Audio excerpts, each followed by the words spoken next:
in gold, and then mid-game happened and it got broken open. That sounds like a Mad Libs. Like, fill in what happened in game number 1, and I think most people, even without watching it, it went to expectations. But this time around, we're back in draft. It's Splyce on the red side, and we had a question. Splyce wanted to ban the Akali and the Renekton. This is the problem that they have to solve. From blue side, they can ban both those champions. From red side, it's typically Pantheon, Qiyana, plus targeted ban. There's a chance that Splyce leave Qiyana and Akali open. Never mind. I see it now. I was so tunneled. Of course. Take the wind out of my sails. You were hoping that you're running, oh, we know what will they bargain for. And yeah, it's the two solos that you can't flex and the Pantheon that everyone bans. I wanted them to trade something for it specifically, but now everything's taken away from them. It's the first pick Elise, and Splyce on red side, I actually think they just have to like blind pick their comfort champions. Red side inherently means less for them because they don't have the same deep champion pools, and you expect to, if it is going to be a counter pick, for Humanoid. Well, they're going to block the Rise right away. The Olaf right alongside it. I do want to point out almost every team so far has preferred red side at Worlds 2019. So if you thought game 1 was close, this should help Splyce a little bit, all things considered. But we'll see, though. That's a drafting advantage more so than like you're innately stronger on red. So I want to see what draft advantage actually comes out. Because so far, SKT got the jungler they want. They got to ban away the Gragas that Xerxes played so well. Yeah, however, I do like the mid-jungle 2v2 so far from the Splyce lineup. I think that Olaf's main strength in being able to out-tempo on Elise and get there first is going to suit how Xerxes needs to play the early game versus SKT and should be able to set his lanes up quite nicely. I also think there is a scary thing to keep track of over this series of the Rise pick. Splyce banned it on blue side, and then on red side immediately rotate it, even though they have the option to look for a counter pick. Now you could say, but Rise is powerful because he's a flex pick. I guarantee that Chachi isn't going to play this Rise, that it is going to be Humanoid. I would be shocked, could happen, but I wouldn't be my first champion pick for him. I'm also intrigued what Splyce picked here because they had the rights to take the Kai'Sa right away. They just go down to the Ezreal, and I'm a little surprised that they let Kabe kind of go down his tier list. He's been their best performing member, I would say. He's been a huge damage source, a lot of kill participation, been doing really well for him. They didn't have to rush the Olaf. With at least taken, Olaf could have been taken later on. They gave the Kai'Sa over and said, that's okay, you grab it yourselves. Down to Ezreal. I want to see if he can perform on this. But if you think about how this lineup is going to have to play, with Rise probably trying to look for farm in the side lane, Ezreal Olaf is the start of a very good 1-3-1 composition that can be put together from Splyce. It does give you the freedom of being able to get out of dodge of a lot of the CC that is going to come out from the SKT lineup. And what we need to see is a minimization of the mistakes that Splyce make in the mid game. Their early game was good. They had Kobe in a position where he should have been set up to maybe even carry that game, but they just made mistakes around that air drake, around the mid lane team fight that didn't allow that to eventuate. The difficulty with that, though, is I think mistakes that are kind of part of you. I mean, this is season long, right? The fact that we see Humanoid and Chachi get picked off.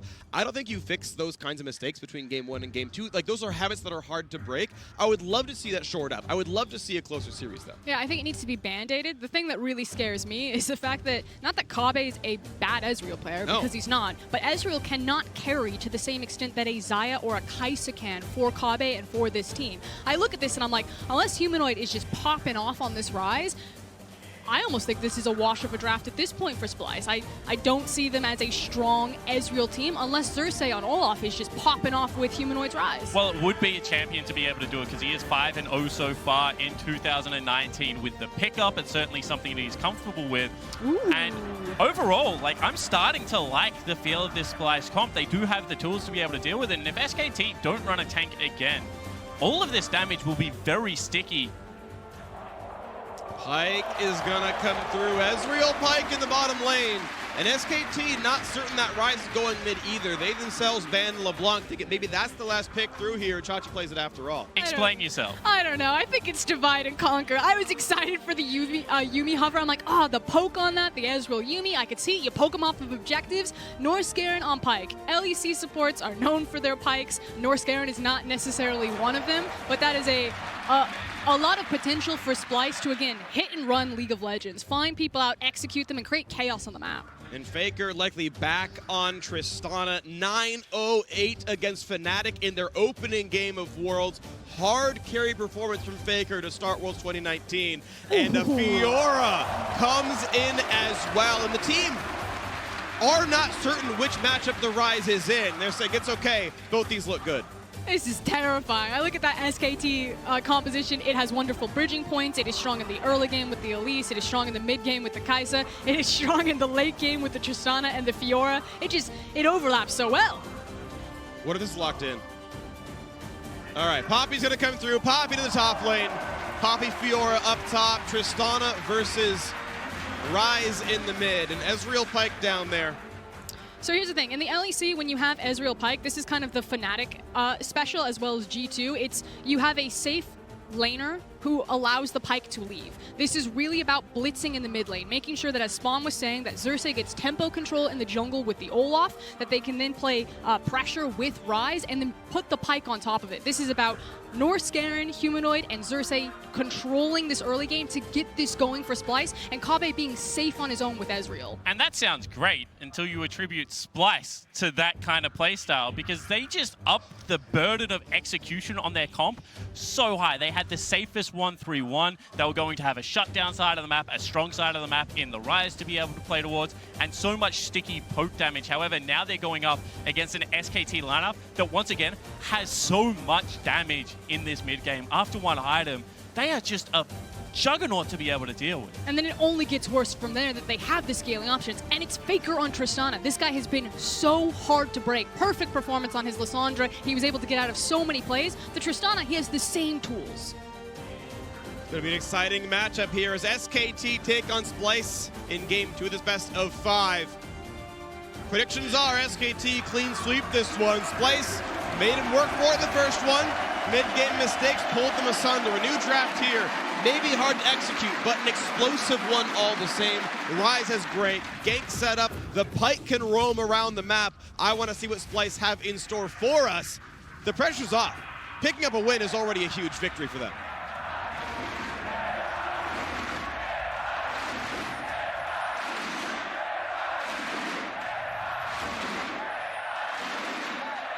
I want to focus in on the level 1. Now, it looks like a fan out right now. Usually what Splice do, especially when you have this Olaf, is they look to contest Raptors and control the Raptor camp. Now, the scary thing is that I don't think Splice for certain have the stronger level 1. They definitely have strong tools, but I think that this means that Xerxes will have to play for his own Raptor camp, but this is a very different speed that he's normally used to taking with Olaf. Usually it's delayed invade on enemy Raptors, you force that, you get mid control, you walk to your own Raptors, and you're just cruising through experience. And let's just briefly talk about level 1 tools. You would say, you know, Pyke, very good level 1, has the ability to stun 5 people. Ezreal as well as Olaf there. However, Rise kind of sucks, level 1, to be completely frank. And then you have a look at the fact that Kai'Sa Nautilus, level 1. The fact that Nautilus adds plasma stacks for Kai'Sa to do so much damage at that portion of the game is very hard to deal with. So I agree with you. I don't think they're going to go for a blind invade. That ward is also pretty significant. Khan's going to hit level 2 off the first wave now that he's been able to pick that one up. But it does look like, once again, solo start for Clear. Yeah, and also a topside start for Xerxes. So we saw him do this last game. He passed down bottom, tried to force it. I'll hold it. A lot of damage early on. Norse got the half HP. He'll regen about a quarter of it, but big damage back on an effort. Honestly, that trade favors Splice if Norse can duck into fog. See whether he's able to, and I'm very interested to see whether these junglers path towards, because as you mentioned, Frost, this is going to be topside start for Xerxes. It is a little bit slower on Olaf because he does have to be able to pick up his blue buff to really start powering through his camps. And that means that, once again, there could be a lot of attention towards this bottom lane. As an Elise, as there's still a lot of trading going up here, Khan, yeah, level 2. with the Klepto really putting in some work. And already a fight now in the mid lane as well. Chachi gets the root, no longer the shield, doesn't come through in the kit anymore. That one's gone, but walks away, stays alive. And what I was going to mention is the fact that this is Elise's ideal path. You want to be able to do the solo camps on Elise, because with the percentage health damage, she does them much quicker than other champions. So Clid might actually be able to beat Xerxes down here with more mana, with more health, and looks like he also has pushing lanes. It's also the fact that Xerxes didn't get to play his standard Olaf, so good pathing and setup from SKT on the level 1 to, like you're saying, Clid's ideal pathing. He's able to get his own Raptors. It's the fact that Faker has complete control of that mid lane, is now walking into Xerxes' jungle to acquire information on this guy. And if you neutralize and defang Xerxes, Splice fall apart. There is no early game without this guy. And if he had done Gromp late, that would have been a potential kill in his instant. Now he's here for the potential 4-person dive, but 4v3 is a pretty hard one to do. I expect it to not be too much pressure as long as Kabe can last it under turret, but now they're going to go for it anyway. Hold 4v3, they're going to try. This is the attempt right now. A lot of damage. They're going to knock for the first one. Xerxes drops effort, drops aggro, and now Kabe's forced to run. But that trade is in. The kills are coming through. It's 2 for 2 so far, and North Scared remains alive. Now, SKT do deny some farm, but the kills are traded equally. They are traded equally. However, look at the distribution. It is going to be Teddy. Hold the thought. I don't think he can kill Faker, but he can stop the recall, and actually, the farm can be denied in the mid lane as Faker drops all that CS. Yeah, so it is going to be kills onto Teddy. Once again, we're going to have an incredibly accelerated Kai'Sa in this game, and the fact that Kobe missed out on experience That's good, though. is also a big deal. I mean, it is denying Faker time in his wave. This is Chachi now. We're still fighting. Chachi going to be slowed, and that shield is needed, but could he flash in? He's gonna, and over the wall they go. Khan cannot find it. Chachi, that flash was beautiful. There might be an escape still, though. As soon as the Q comes back up, he's over the wall. The flash chase, and Xerxes strikes him down. Like now it feels better for Splice right there. Finally, Xerxes comes to his top laner's aid. Chachi just got punched to death in the first game, but this time around, Xerxes got his back. They're not done. They're not done. They're still willing to fight. North Scaring, though, just slinks away. The Ghost Water dive can't find the skewer. And that could have been, once again, another play. That is actually SKT deciding to not go for the Flash Cocoon or the Flash Hook there. Would have absolutely meant that Kobe had to burn his. But the start of this game has been played at such a frantic pace. 5 kills at only 5 minutes in. Want to check in with the fact that there are also very limited summoner spells, so I don't think the pace is going to slow down anytime soon. And this is what we expected. It's unlocking North Scarin on this Pyke, trying to blitz in through the mid lane, but Faker is just, he's so hard to crack. Even with the tools of having things like the Rocket Jump or the Lissandra ultimate, he is so aware of a player, of knowing when he needs to play aggressive and when he needs to play defensive. But I don't necessarily love that roam. We'll take another look at the dive beforehand, however. As we mentioned, 3v4 at this stage of the game is very hard. The turret heats up really quickly. You can see the effort on the back end is going to fall down to the turret shot, and then you can see Clid also trying to repel. So this was a very interesting play from SKT. They obviously thought they could get away with only one death. Yeah, Axe, what's your move replay right there? The final turret shot, just really getting those kills, the 2 for 2, and of course, later on we saw that top lane fight, and I gotta give so many props right here to Chachi. This is a good fight for him already, good repose, and this is gonna be a fight. He's not gonna chase in for any more right there. I mean, it is Chachi's legendary Poppy. That said, you're still looking across from Khan's Fiora, and let's not kid ourselves. Poppy had to flash away from death, and if Xerxes wasn't there, Khan was gonna walk him down. So while it did look good for Chachi, it was definitely with a strong assist from Xerxes. Yes. Otherwise, Khan was just going to walk all over him. And finally, this bottom lane will push out. I was going to mention the fact that I didn't love Northscarin's roam, and the reason for that was the wave was slow pushing against Kobe, and he got denied so much farm. Look how far he is down. With the double recall stop, I actually thought that they would be able to force that wave into turret, but with the gank coming from Clid, and the fact they didn't necessarily commit to it, they were able to maintain that freeze for such a long time. And now you can see only just starting to crash towards Kobe's side of the map. Well, right now the game pretty much equal in goal, despite the 1 kill lead that Splice have so far. Solid probably for SKT, and Klepto, of course, being a part of that, but a 13 CS lead for Khan. Once again, top lane is going to be a big sore spot for Splice. And I agree with you, Jake. I think it's something to look at in terms of when North Scarin picks his moments to roam, and it just feels like I'm supposed to roam on Pyke. This is what I see Fnatic and G2 do, but not the same thought process that goes behind his windows and his wave manipulation. The fact that the wave, they didn't get the bounce back, they didn't get in a good spot for Kabe, and ultimately North Scarin is also being punished because he's falling behind in experience, level 4 to level 5 right now. The CS difference between the two 80 carries plus the 2 kills on top of Kai'Sa. The Pyke pick really needs to transition to spreading gold with those executions and that ultimate. Otherwise, he is losing a lot of intangible assets for Splice on this map. And the reality is, with how fed Teddy is at this stage of the game, being the gold leader as an 80 carry, and now that they've taken down that dragon, wherever Teddy goes, Splice probably can't fight. So that means if they want to flip for a Herald, if they want to play around plates, that we're once again going to see a game with a split map. See whether Splice can try and navigate this early game as well as they did last one, because I was so impressed with their decision to once again continue to attack that bottom lane side. I think it was an incredibly brave play to leave their gangplank on that island. And I would like to see them try and do something similar this game. Well, the one thing that's going to be nice for their attacks is the fact that the gold is on Xerxes. Now, that certainly Olaf is going to fall off in the late game, right? This needs to be converted, but wherever he attacks, like, he is rich, right? This is a very, very powerful Olaf right now. So if he can get somewhere with the semblance of a numbers advantage, he can get those kills over the line. I mean, I agree with you in a sense of that Olaf doesn't have the greatest like versatility in his play patterns for late game, but I wouldn't say he falls off. He does need to be ahead of the clock and have kill pressure to be valuable. Well, they found a slow toast Baker. Rock jump now for a nice buster shot to not get skewered back in, but they're going to find the first root, but pulled onto the turret by effort. That will mean the kill comes across, and the ult over as well. This could be more of a chase, going to flash in, Ghostwater dive as Xerxes throws in the axe. They're going to kite away from this one, but Clid could potentially collapse with Khan based on what Chachi does up in the top lane. And a really good read on the play there from SKT. This is a team, once again, that has so much experience. Hold the thought, Khan is quite low. Wave pushing against him. He knows Xerxes is here, though. Puts on the ulti, but it's going to be chain CC'd.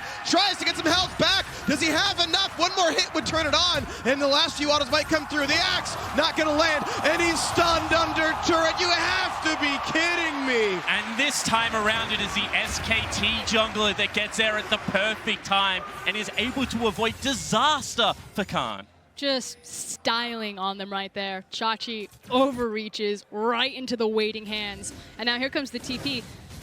Khan, I think, is being a bit greedy with this wave. He wanted to get it shoved in. It's Kabe that comes through the TP, but because Xerxes hung around, this could actually really punish SKT as long as Splice are very quick on this rotation. And because Northscoren still hasn't returned to that bottom lane, you know, he's just not even laning down there anymore. It means they have to back away from that. Kabe also is going to be enacting a bit of a lane swap here. Here's the thing, though. Clid sitting on the control ward. You can see that we're going to go to Australian lanes. Teddy and Effort are on their way up here. Oh, no. This could be a trap. You can just 100% kill him if he hits the cocoon. Depending on where he is, Arcane Shift can bring you to safety, but Cocoon, you're just waiting. When is it going to come out? When is he getting hit with this? When is the button coming out? He might be just waiting for Nautilus. Yeah, bringing a teammate. Nautilus now spotted. They actually see him on a ward. So they know Nautilus is coming up. Now Clid shows up, lands the red smite, lands the auto attacks. Now Cocoon can't land just yet because of the minions, but how can you get out from this one? Now it's going to come in. The flash there, but you already knew they were coming, and Kabe goes down. Clid just barely grabs the kill. I mean, it was a valiant effort. Kabe had the minions in front of him trying to use them as the body block, but just a matter of time there. Now the dive looks like it could potentially be set up on mid lane. And once again, I feel like this was Splice trying to get ahead of a play, trying to swap towards the top side of the map, but because of how strong Kai'Sa is, 20 CS up, has those 3 kills, it is going to be very hard to play the same side of the map as SKT's strong side, and that should mean that this Herald and Control goes down. Scrim pulls in. Effort has to respect the potential cube. Might be on cooldown right now as the squad runs away from mid. A quick check-in on the top, aka bottom lane, Khan versus Chachi specifically. Back to equal in CS, both 0, 1, and 1, right? Both of them had chase downs that were turned over by the jungler very, very neatly here. So at least his matchup is going much better than last time around. The big difference really is the fact that Teddy is gigantic. Yeah, but it's also kind of the responsibility that the Fiora is going to have to SKT later on versus what Chachi's going to be able to do on the Poppy.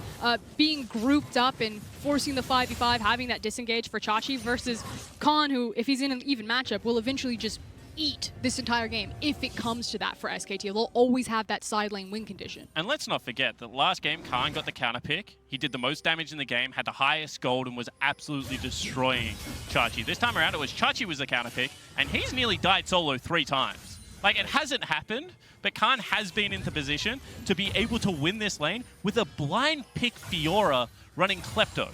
This isn't even a grasp Fiora.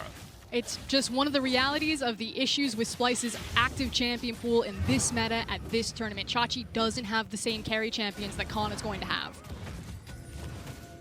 Poppy was brought in after you saw the matchups, and now let's see what comes through. As top lane's being pushed, Teddy's going to claim a plate, no problem there. Mountain Drake is going to help, actually, and that's a little bit of extra gold into the pockets. The pull comes in. This could be a CC chain, just barely able to jump backwards, but trying to stay alive. They're going to be able to. This is ulti down for effort. Looking at the next mode. Okay, a couple of shots come in, but not going to find any kills. That's going to be an easy pickup there on Rift Herald with a minute to play until the plates drop. That should be 300 more gold donated over. And the reason that was such a soft contest is Khan does have teleport to be able to join.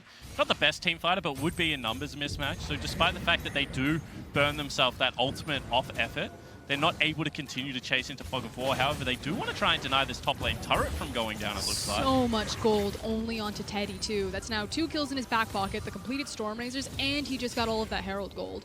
This is a lot of resources being funneled onto a Kai'Sa. That's going to be a very big problem. Han and Chachi Slowly fighting, but surely, Spawn. fighting valiantly, but a Vamp Scepter on Fiora means you can do pretty good things there, trading back and forth, healing off the vitals.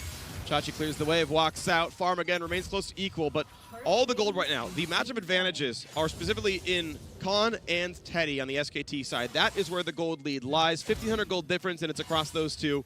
And now Effort wants to make it even more across those two as Chachi's running out of health.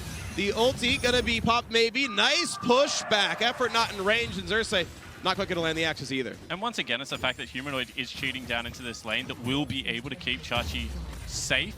But SKT are just winning in multiple areas right now. Top lane turret will fall down. You can see that whilst Xerxes has been trying to keep his lane safe, this Elise is now starting to build a CS advantage, which shouldn't happen in this matchup, certainly a slower farmer. So I think that a lot of panic in Splyce's gameplay. Clearly a dodge. Yeah, clearly a dodge. Clearly a dodge. He tried to play for the juke. It's just so clean. Happens. So clean. Wave food again, W popped. Oh, that's a stun. That's decent damage. Xerxes again dropped down to about 60%. Slowed down by the red buff. A level behind the Elise as well. And now, unlike Game 1, this early game has been so decisive and one-sided from SKT so far. They've been able to pick up the Dragon, their Herald, they got themselves first turret. Second Dragon is also going to go down. And it really does feel like the game has just been played exactly on their terms. I'm really curious to when Splyce try to pick their moment, because you cannot allow the game to continue in this fashion. I mean, you just saw it, Spawn. They threw out the hook and they just missed Faker. And the thing is those have been Splyce trying to pick their moment, but it's not connecting with anything. You now have Teddy at 2 completed items, the Rage Blade on top of it. Like, you're absolutely right. Pick up Teddy wherever he is. SKT are totally fine to fight, and Fiora's left to her own devices just punching down on Poppy in that bot lane. And the reason I loved Ezreal as a counter pick to Kai'Sa is Kai'Sa has such an expensive item build, and it does take time to ramp up. Ezreal normally is able to beat her to the 2-item spike and then get control over this mid lane wave. The factor of the matter is Teddy is so far ahead. 2,000 gold makes it easier to spike your items a bit sooner. And to your point about this early game being placed to SKT's tune, none of the Splyce kills are by their own volition. Right? Their first 2 kills were SKT tower dove, and the turret gave those kills over. It was an equal trade. Khan overchased. Credit to Xerxes for being there, don't get me wrong, but that was Khan playing over aggressive and getting caught out. Splyce have not made their own kills so far this game. Why you gotta do me like this? Nah, I understand. And you saw Splyce. I don't have a reason. I got nothing. Yeah, I'm sorry. You saw Splyce. I don't have a reach. I might not have one after today. Here we go. Okay, big damage and Effort. Great stopwatch, but that was signs of life. That was a hook landing. Decent damage. Finally, something forced out of SKT. And I think this is what they need to do. You can see that right now. Once again, I think Splyce has made a great choice in this mid-game. Humanoid is 40 CS up. He's going to be able to lane into the Fiora really nicely. Has been able to get towards his item Splyce without being shut down too much. And you can see they're playing his side of the map. Rotate Xerxes towards the, Chachi towards the play. Ensure that you're fighting around your tank, who at this stage of the game is going to be very hard to deal with. And one of the, oh no. Oh no, ulti nice. Okay. Nicely aimed. And one of the players that we haven't gotten a lot of time to talk about is actually Humanoid. He has grown a pretty significant CS difference between him and Faker. You can see that he's also got the experience lead. He's trying to find a matchup, and I expect that Norse Garen and Xerxes will continue to kind of shadow underneath Humanoid and try to leverage this rise as the breaking point for them. And once again, Pyke is a fun and interactive champion that if you get one team fight clean up with, is able to swing gold leads quite rapidly. So I think that this is what Splyce need to be able to do. They obviously have a strong side of the map that they can play towards now in this rise. They need to be able to push in and generate a fight. And Chachi's teleport is about to come back off cooldown. So I think, you know, we've been talking about the fact that SKT, they've had all the proactive plays so far. I think they will continue to have the ability to push in majority of this map. But it's not like Splyce are without tools of being able to try and fight back. All right, well, we'll see when those tools come in. Right now, it's a 3,000 gold difference. It's 3K more than it was last time around in this series, and we'll see what happens now as we go into the mid-game as SKT push forward. They've got their items. They're looking for the next piece of the action. 2 turrets to 0, 2 Drakes, but not the strongest ones. They're going to wait around and find the next big opening. There's the flash play onto the bottom side of the top lane as Faker's forced to flash away. A buster shot hits 2, and he walks away. And it's the fact that Splice pick to try to capitalize on Faker. Faker absorbs the pressure, and then that means that Pyke is not there, Chachi is not there for the teleport to avoid the mid lane tower going down. And also, because the game hasn't been played at the frantic pace that we saw early, hold the thought. You want it frantic. Gonna happen right now as Northscarin just goes down. Teddy on a killing spree.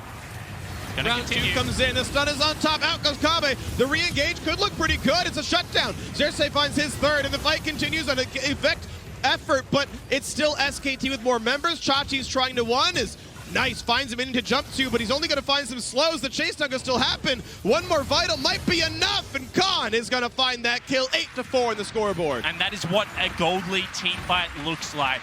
Northscarin tries to engage and just gets destroyed, and now SKT can potentially look to siege onto this mid lane turret. I think it's much easier that they can go back, spin their gold, and start their setup for the Baron and the Cloud Drake that are spawning soon. That's kind of like the one silver lining for Splice fans. Hey, at least you didn't lose a 5v5 right in front of a spawned Baron. Thank goodness for them, Baron wasn't there yet. But this is Northscarin getting popped like a balloon. Teddy does get delayed to the fight, which is why it looks like maybe Splice might get something here. But as soon as Teddy walks back around and joins the fight, it just front-to-back destruction from SKT. And unfortunately, execution just wasn't there from Splice. We saw 2 missed Qs from the Rise on targets that did have spell flux being spread. That could have been a lot of damage coming out of Humanoid, but he's done next to nothing in that team fight from what I can see. And SKT, with this gold lead, means that they have so much more area to be able to misplay. Humanoid actually did quite a lot of damage for a couple of missed skill shots. I mean, he's got the gold on his team, right? He's actually still up gold on Faker. He's winning in money against the winning team's mid laner. So if there's someone to carry this matchup, it is going to be him. He's got the Righteous Glory in there, so he can reposition, get into his opponents, and land that root, start things up. Maybe we'll see something come out of the mid lane. Yeah, but Baron is now live, so Splice, no more mistakes. Like, the margin for error has shrunk considerably now because SKT win a single team fight, and it's basically game over for Splice at this point. And you can see that SKT just feel like they're so much stronger in the 5v5 and bottom lane. There's the Righteous Glory. Can still catch up to Teddy. The root should be able to be landed. There is that on top, and Chachi come right afterwards. This should be a pretty easy setup. Point blank goal. Nice! He jukes it, but it's gonna be enough damage, but it's still traded back. Teddy claims the kill, and the rest of SKT are here. This has to be Chachi dying. I don't see how he lives. On reflex, the riposte comes out. Khan lands all 4 vitals, and SKT get that second kill, and Faker's not done. Ezreal is trying to run, will just stay alive, and a re-engage comes across. Faker, that was a sick hook. That was a predictive hook. That was a nice one right there. Long-term play goes 2-2. That was the prediction there from Northscarin, and that's what we need to see on this high execution style of composition. You cannot miss those hooks. And now it becomes easier because SKT have no flashes available. They got the back-to-back scrappy team fights, and now it means that they're able to look for plays like this. You see in the bottom lane, Teddy trying to trade aggressively, but Humanoid with a really great read attacks the side lane and is able to get a great shutdown for his team. And I do want to compliment that Humanoid and Chachi did find an opportunity to pick off Teddy, but also really compliment Teddy. He plays this as perfect as he can to trade 1-for-1 in a 2v1 scenario.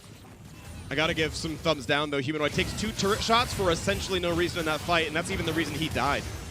Certainly is, and then we see also on the flip side of that play, the fact that Faker did fall down, having 0-1-5 performance, also down about 60-odd CS in his lane matchup right now. You can see that the farm values are slightly higher for Splice. They're finding more farm on this map than what SKT is able to. And their stats were close coming out of the group stage, but SKT was overall finding more farm across this, but there's at least something in this play side now. Again, it's going to be Khan trying, but not an easy way to find Humanoid, and waits it out. That's going to be the root. This could be enough! Oh, that's a juke in the queue, but Exhaust comes in. He's going to try. He needs to land the skill shot, but he can't get into range, and Khan just walks away. And this makes me think that the Rise is a denial pick. It is not the comfort pick. They are afraid of it. They banned it from blue side. They denied it from Faker playing it. And you can see Humanoid, he is not connecting in the same way that he needs to with such a powerful champion.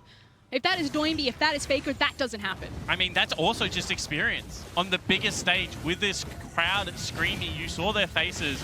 before the game. They were obviously very happy to be here, but I guarantee their hands are a little bit shaky and the setup is not what they're used to. And just in crucial moments, the mis-executions have cost Splice in this game. That Baron is going to drop down rapidly. No one's around to stop them. SKT, okay. Had to give that one the respect, but it comes through. Also the solo kill for Khan in the picture-in-picture. SKT went on both halves of the map. And now they just got everything again. This is another game where it looked like Splice was starting to claw their way back into it. They had burnt the summoner spells. They were getting the scrappy team fights that Pyke needs to be able to survive.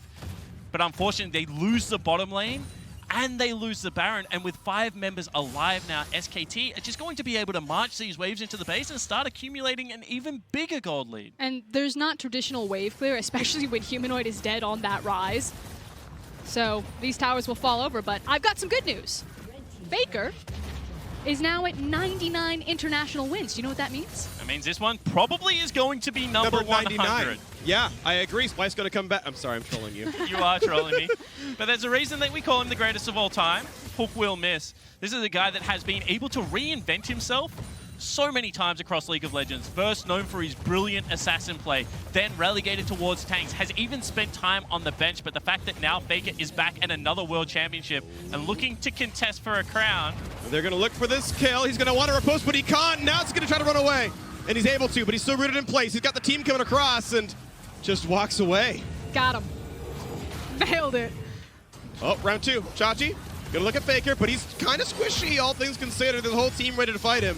Has to jump away from that one, loses the flash, looking for the re-engage, not gonna find it there. Xerxes and Northscared, he's gonna bring the, almost finds his stun to the rest of his team. They're gonna jump into the back line. That's Teddy right there in a duel now with the entire rest of the squad. This has to be a kill. This has to be Splice fighting Teddy, and yet they can't. They can't find a single kill. SKT walk away with everything again. And once again, you see the indecision from Splice. They don't even look like they want to fight there. They're just crowding around the Raptor camp. Now with 2 members dead, SKT might even look to end the game. That was literally Kai'Sa like, open up, here comes the airplane, drives right in, and then just walks it back out. They're not walking to the Nexus. 25 minutes in, onto the turrets right now in a 5 versus 4 as one of the respawns comes in. Splice gonna do their best to defend themselves as Khan is gonna jump away, block the CC and get out. They will not lose the Nexus yet, but that is a 5,300 gold Baron power play with a half-open Nexus. Okay, a different team on a different day might try to push the end there, but that is not SKT's style. We've said they have sped up, but it's still not to the point where they are willing to take reckless risks.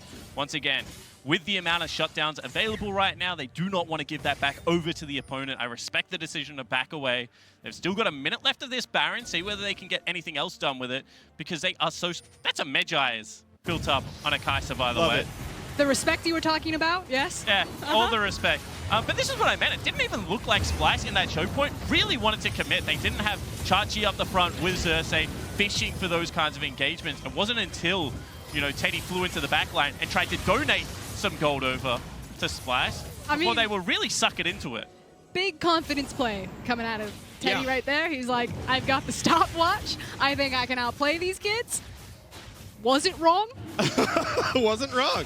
5-1-5 has the Medjai's for good measure. Going towards them, pretty sure that's going to be a Gunblade. I mean, who knows? Maybe it's Proto Belt. Teddy's going to Proto Belt into the squad. Really wants to dive in, see what they can do. I mean, just the damage that's going to be coming out of the Kai'Sa W with that build. A lot. I'm going to say. A lot is probably the amount here as they continue to push now with the bottom side. Baron buff has timed out.